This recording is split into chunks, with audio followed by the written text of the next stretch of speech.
Yeah, what's up sa inyo mga master? Samahan niyo uli ako sa ating panibagong episode ng ating fishing adventure. Dahil tayo ay tatayo ngayon sa Suwal, Pangasinan. Yeah.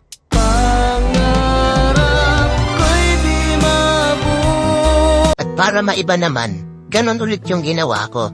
Siyempre, maaga akong gumising para tanghali na makatulog. Nandito nga pala ako sa Pangasinan ngayon. Nagbabakasyon ng 2 oras. Cheating aside, siyempre first come first. Niready ko na ulit yung mga kailangan ko. Medyo malayo nga din pala yung pupuntahan ko ngayon. 70 kilometers din kasi yung layo ng Suwal dito sa bahay. Kaya kailangan kong umalis na maaga. Yung unang spot pala na pupuntahan ko napanood ko lang sa isang vlogger. Shutdown nga pala kay Rex Fishing TV. Sa mga pagawang angler na katulad ko, madami kayong matututunan dyan. At pagkarating ko dito sa Suwal Port, nagpaalam muna ako sa guard gate. At sa kasamaang palad, hindi pala pwede mag-fishing dito kapag weekdays. Puti na lang talaga at may plan B ako. At ang plan B ko umuwi na lang. Kaya nagsesalang ulit ako sa Google Map ng bagong spot tapos may natsambahan akong lugar na pwede mag-fishing. Private property siya, pero mababait yung mga caretaker. Nagulat ako sa lugar kasi sobrang ganda. Dapat na dapat kasi may pier din pala dito. Kung gusto nyo mapuntahan tong spot na to, i-search nyo lang yung Mangas Beach sa Suwal, Pangasinan. Sa sobrang amaze ko, hindi ko mapigilan na mag-video. Tapos, kinuha ko na agad yung mga gamit ko.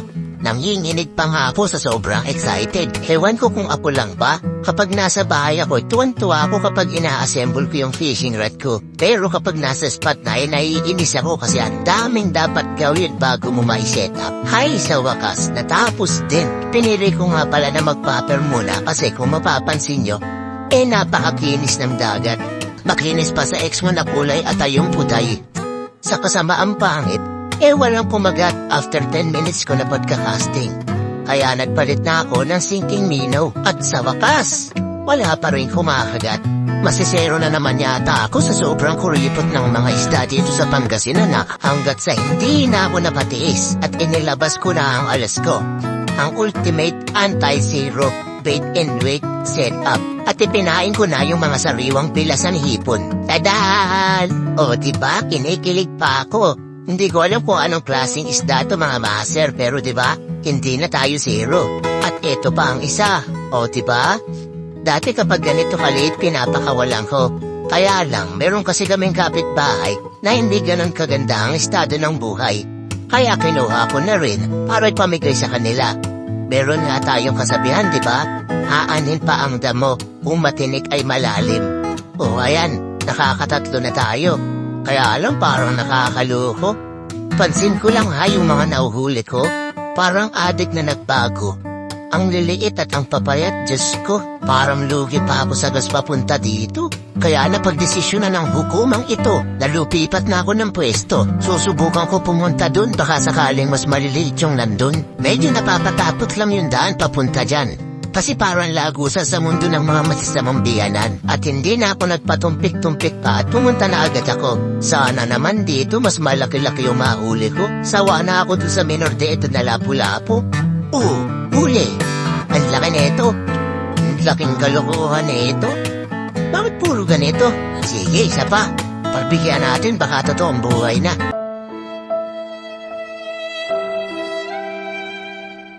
Alam nyo?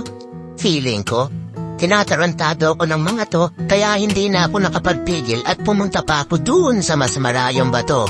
Palay mo, mas maliliit pa yung nandun. Anong gusto niyo, di ba? Saka na ngayon. Saktan mo ako, di ba? Ayos. At nandito na nga ako sa pinakadulo ng batuhan. At pag wala pa rin dito, magla-lunch break na ako.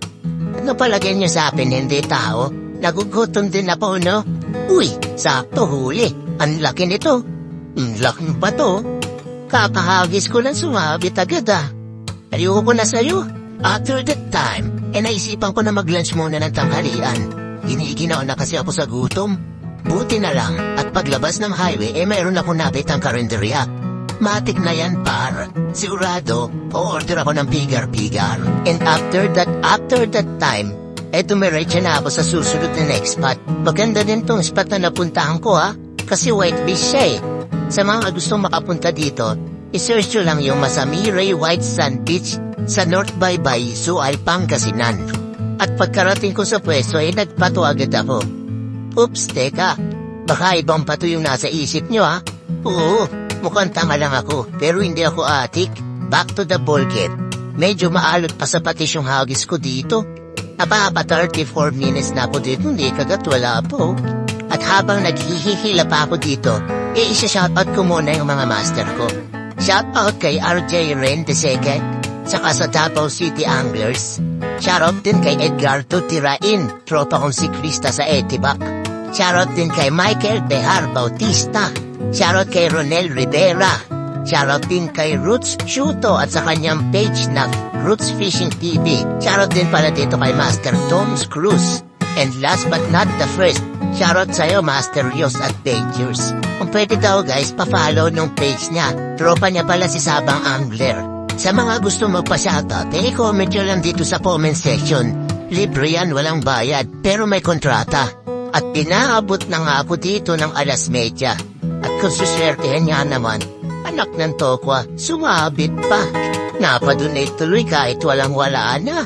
At maya-maya pa nararamdaman ko na tumutulo yung laway ko. Ay, umaambun pala.